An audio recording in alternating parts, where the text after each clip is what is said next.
What's up, nerds? Welcome to another edition of Them Nerds. Jerry over there, Tony over here. Thank you for joining us today. Today, we're going to be talking about episode 3 of Disney Plus series WandaVision. Just quick, before we start, we are still doing a giveaway for the Scarlet Witch Funko Pop you see on screen. All you have to do is like, subscribe, comment, interact with our posts on social media, some way for us to know who you are and that you are, in fact, checking out our content. If you are on YouTube and you have a unique username, like our previous winner, Swampass24, please be sure to let us know who you are, or we need to be able to contact you in some way so that we can give you your goodies. All right, Jerry. WandaVision episode 3. Only one episode this week. I was a little disappointed. I was hoping they would just keep up this double episode thing. I knew they weren't, but hope beyond hope. What'd you think?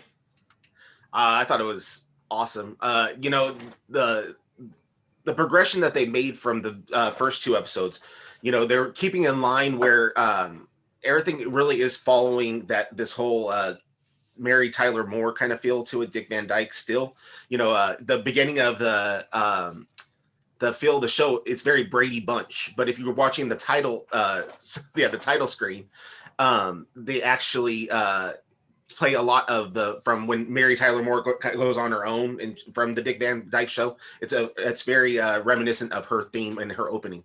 Yeah, and I mean, it's we've seen in trailers and stuff that they're definitely going to be going up into like the 80s and 90s sitcoms as well. So it just kind of makes sense that they're progressing in this way. We had the 50s, and then we had the 60s, and now we're looking at like the late 60s, early 70s or whatever. And it kind of goes along with the rest of what we saw on this episode, which is that time is moving very quickly and unpredictably, right? So we saw some goofy stuff in here, right? This show has this theme of kind of cutting through normal reality and things that aren't supposed to be there are there. They're out of place, right?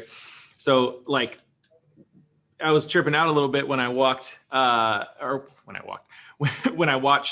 the show, because the guy was cutting the hedges, right? Herb, the neighbor, cutting the hedges, then he's just cutting through the wall like, hey, how's it going? It's like tripping out. And then the butterflies, there's like so much stuff that's like doesn't seem like it's supposed to happen, and then you're just like watching it like it's a normal thing. Yeah, I think that definitely what you're seeing in this episode especially is the idea that because now she's focusing on creating these children, she's losing her ability to hold on to everybody else, not knowing that there's something amiss in the town. Right. So that's why he's kind of glitching, cutting through a brick wall, and Vision's like, oh, I think you may have cut a little too low, and it's still like it didn't even phase him. Right. You're starting to see not only that it doesn't seem right to Vision, but that it's starting to seem like the other people in the town are, kind of involved in the whole conspiracy, sort of. We got that scene toward the end of the episode with Herb and Agnes, where they were kind of, commiserating secretly about what was going on with Monica Rambeau. And Vision was like, what are you guys talking about? And they're like, no, nothing. Yeah. Back at it, just cutting the hedges.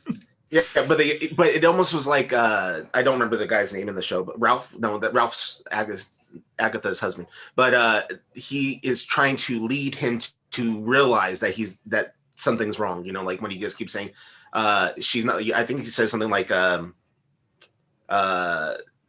we're not, and he's like trying to lead him. Like what am I trying to get at? See how far you come into this. Have you caught up with the rest of us yet? And Agatha seems like she's scared that the idea that they may realize what's going on. She's not trying to stop them from realizing what's going on. She's trying to let him know, don't push this too far. Right. Which it's interesting because, I just posted a video here on our channel day before yesterday about the character Agatha Harkness, and we've been talking about how we believe Catherine Hahn's character Agnes is actually the character Agatha Harkness. And not just us. I mean, a lot of people on the internet think that. We're not. I mean, we're smart. We're not that smart. Yeah. But we kind of had this idea that she was like kind of in on it and like maybe was going to be like a villain type. But she seemed just as freaked out about what was going on as Herb did. And maybe that means they're both in on it and they don't want things to break down. I don't know. Well, it also makes you wonder, at the very end of the episode, you see that Westview is an actual town. Right. Yeah. And so the end of the episode was. How many of these people in this town have now somehow been sucked into this world, and all they're trying to do is get them to realize this isn't what's supposed to be happening here. Let's get on the same page. And should have said this at the beginning. I mean, if you're watching this, you should understand that this is spoiler-ridden conversation. It's I plan on screwing it all up for you. Put that in a comment, you might win a toy. That's right. Yes, insult us for spoiling things for you. Sounds What's going on at the Brady house? I don't know.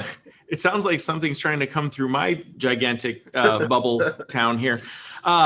Speaking of spoilers, as the episode ends, we see that Monica Rambeau is ejected from this bubble, which is red, which should kind of give you an indication that it has something to do with Scarlet Witch.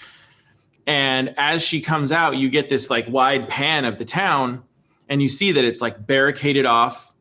There's like all these like lights or like force field projector type things, and all these military personnel come out and spotlight on her with helicopters. And you get the for the first time kind of you see the town from the outside, and you kind of get a little bit more understanding of what's actually going on. Yeah.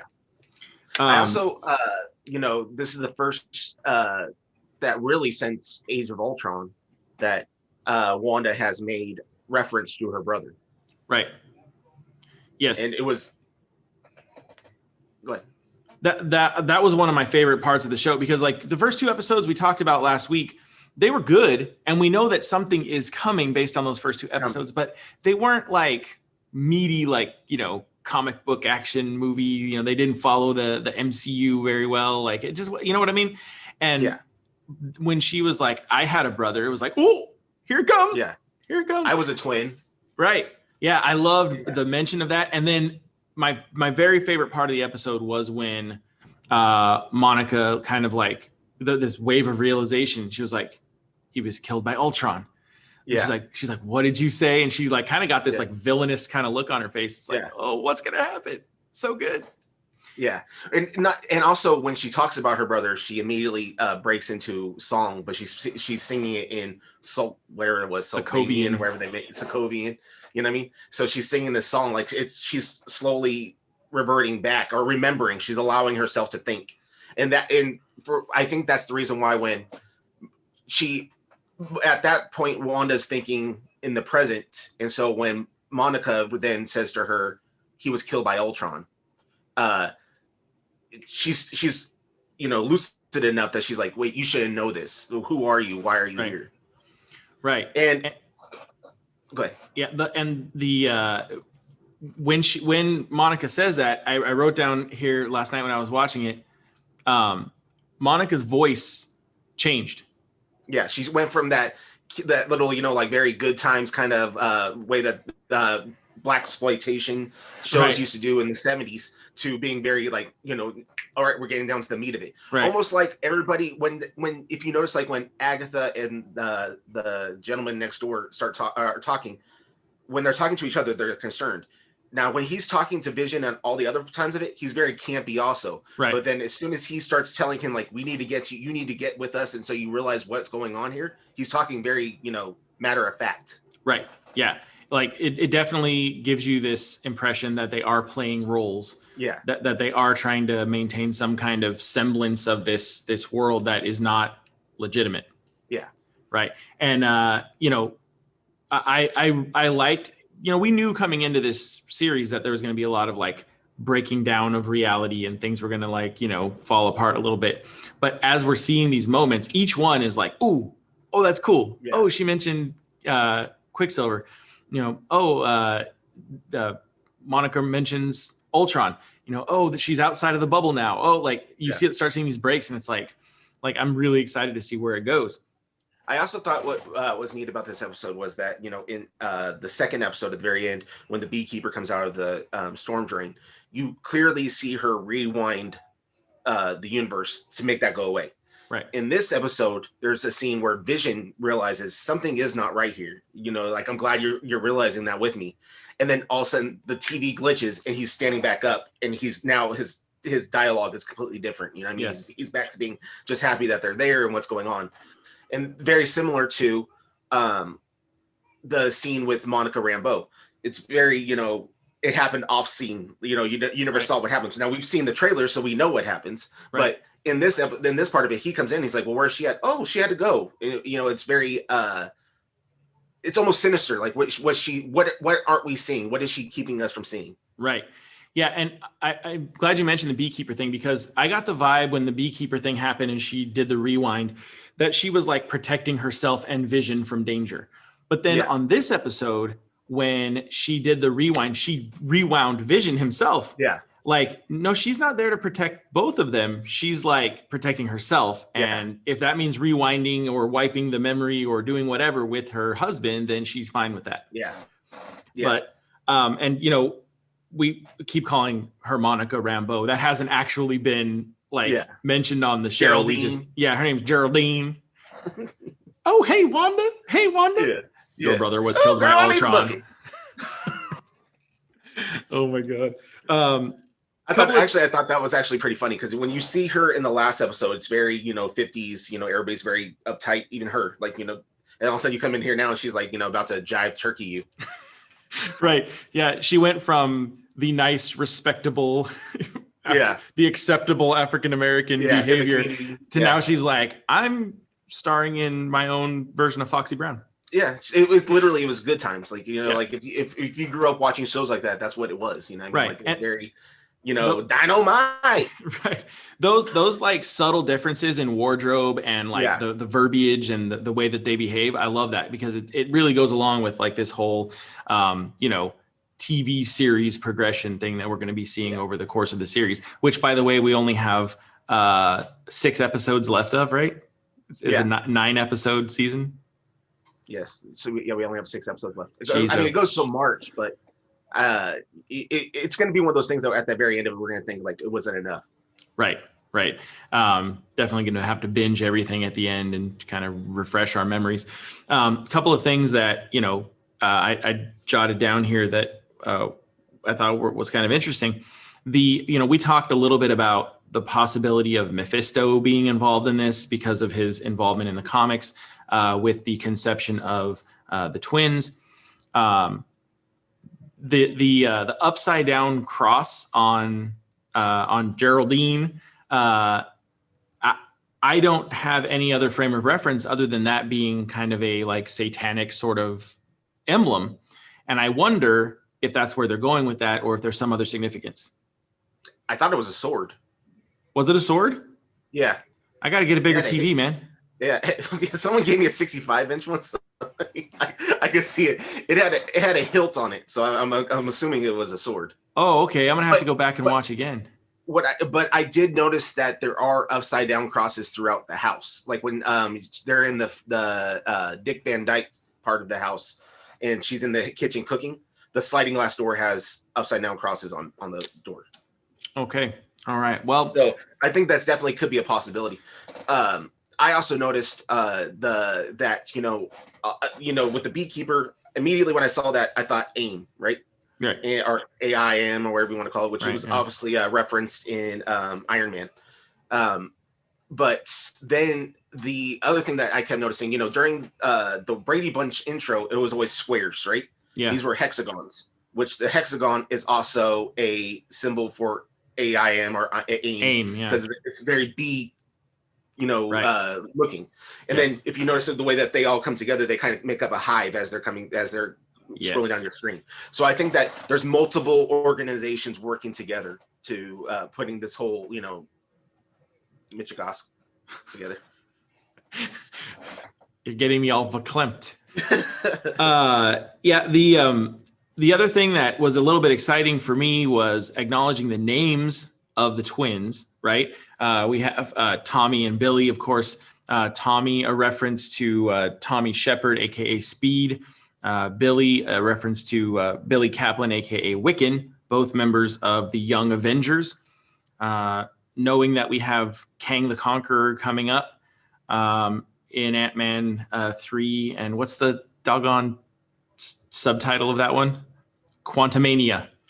Maybe, I don't know. Yeah, Ant-Man 3, Quantumania. I think the subtitle is going to be able to watch it in sometime in 2033. I saw a great meme of like this old man and old woman sitting in a movie theater, and it was like me when I get to watch Black Widow. That's gonna be us when we get to see Ant-Man 3 too.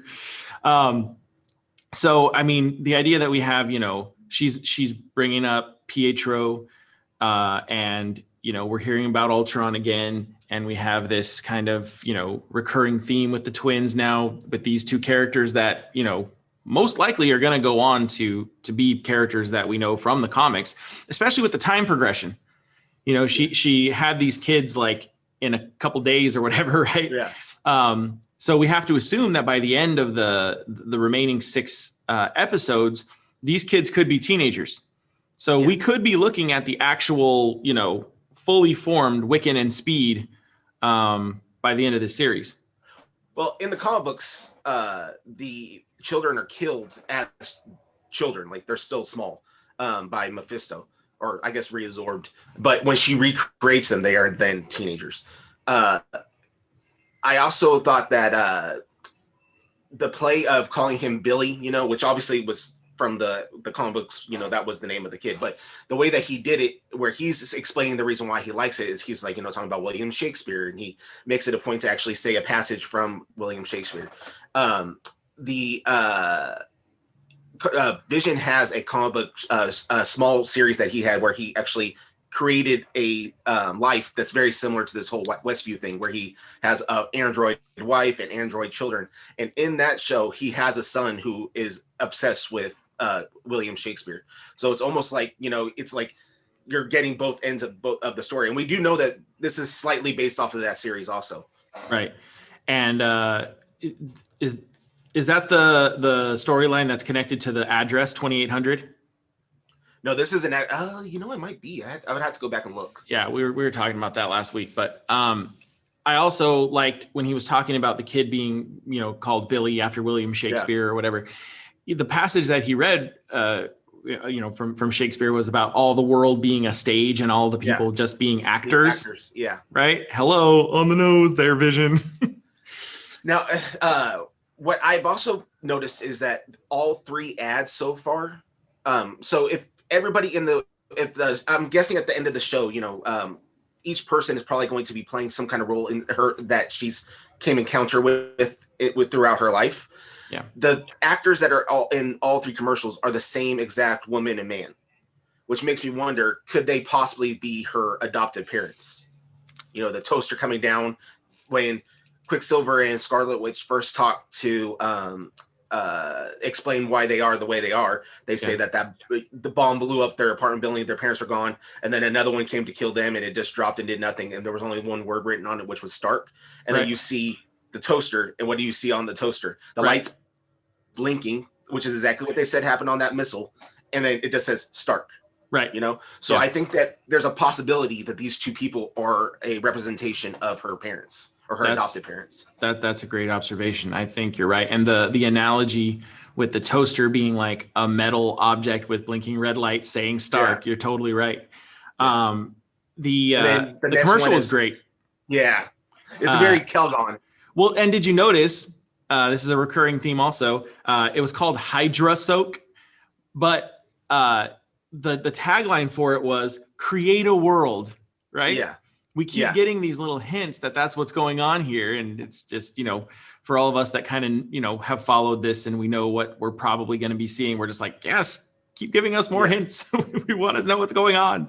It's going to be a slow burn. We're not going to know anything fully until the last episode, which, I also just wonder whether or not the song choices, if you start reading too much into the songs, I thought that it was kind of ironic that the portion of the monkeys that is playing when Monaco opens up her eyes is cheer up Sleepy Jean or whatever, wake up Sleepy Jean or whatever it is.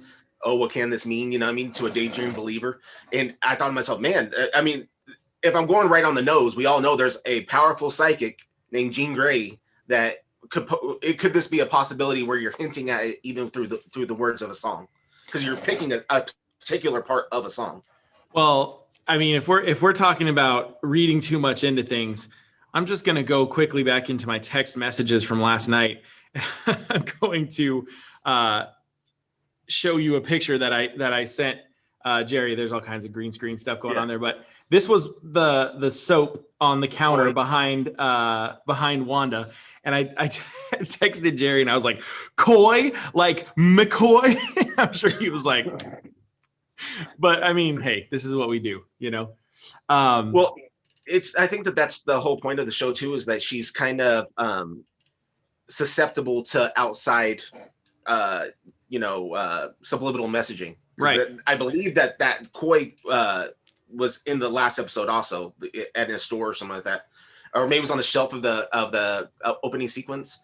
So, but I mean, I'm cool. I know that McCoy, which would be Hank McCoy, is a part of Sword, which would make perfect sense. Right. Which apparently people are wearing as necklaces that I can't see because you got COVID eyes. Yes. I got those COVID eyes. Still can't see right. That's okay. So it was a sword. Whatever. All right. We're gonna end up doing a 1 hour show on a 26-minute show if we don't be careful here. I love the way that this show is progressing. I can't wait for the next episode. This is one of those shows that on one hand, I'm glad that they're slow burning it, so that we don't just like watch everything, but I want to watch everything. I wish that I could just like binge all, 4 hours of it or whatever and be done. But what do you think we have to look forward to next week? What are we gonna unveil next? Well, we'll be going into the whole Full House, Family Ties portion of the series. Right. So I'm guessing I've said it from the very beginning that I think that Quicksilver's coming back, and I won't put out my theory because I plan on putting out a video about it. But I think that we may. I think that we're gonna be seeing Quicksilver around the Roseanne Barr portion. Okay, I see where you're going with that. Now, you mentioned that you think we're going to be going into the sort of 80s portion. And if you kind of like pace it out, like we started with a 50s show, then a 60s show, then a 70s show. If we go with an 80s show, even if they do 2 episodes in the 80s, and then we go into the 90s, like there's not really a lot of like iconic shows that they're going to probably delve into beyond maybe like I was thinking they might do something with Friends, but I know we're probably going to get, the 80s, the big iconic 80s shows, and in the 90s, probably like you said, Roseanne. And but it makes me think that maybe the last couple episodes are not going to be that same theme. I don't think we're going to be going this sitcom route. I think that probably next week, maybe let's see. I can see around episode 5, the sitcom portion of it has been destroyed. Like, Right. Well, if episode 3 was like Brady Bunch, right? 70s. You figure episode 4, they could do, Family Ties, Full House, whatever. And then maybe episode 5, we get some of the, Roseanne stuff and whatever. That leaves episodes 6, 7, 8, and 9. Yeah.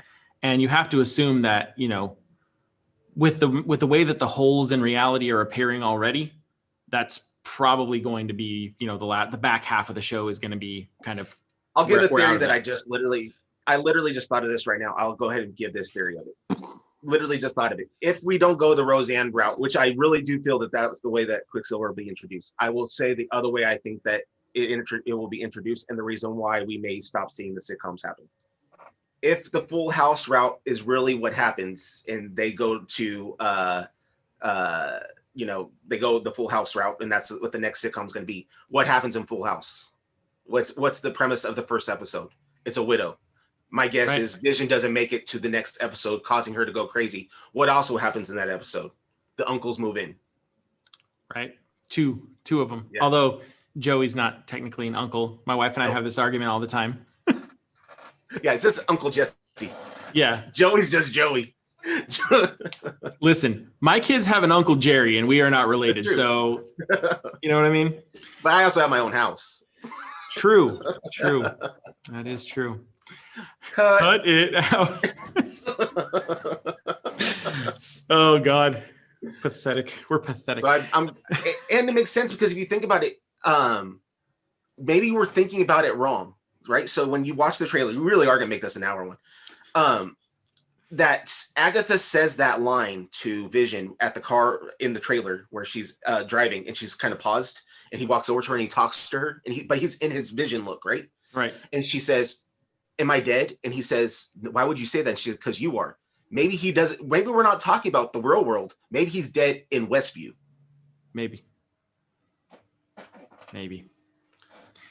I guess we're gonna see Bewitched, what's called Scarlet Witch in that costume in Vision, because I'm guessing he's cut it out by next episode. We'll see. We shall see. He does make a habit of dying in the MCU. And if you notice her appearance for when she's like kind of more up to date, she kind of looks like she's going through some stuff. Aren't we all? Aren't we She looks all? very COVID ready. Spoilers, this whole show is just about people being on lockdown and going crazy. Yeah. Right. You wouldn't have been able to keep Vision alive if you washed your hands. Oh, boy. All right. I think we've covered just about everything we can cover in this one episode. We will be doing this again next Friday. Don't forget to like, subscribe, comment, follow us on social media at WeThemNerds. Interact with our stuff on social media. The more you interact with us, the more chance you have to win this amazing Scarlet Witch Funko Pop. That's it from us. Be good. Be good to each other. Bye. Peace.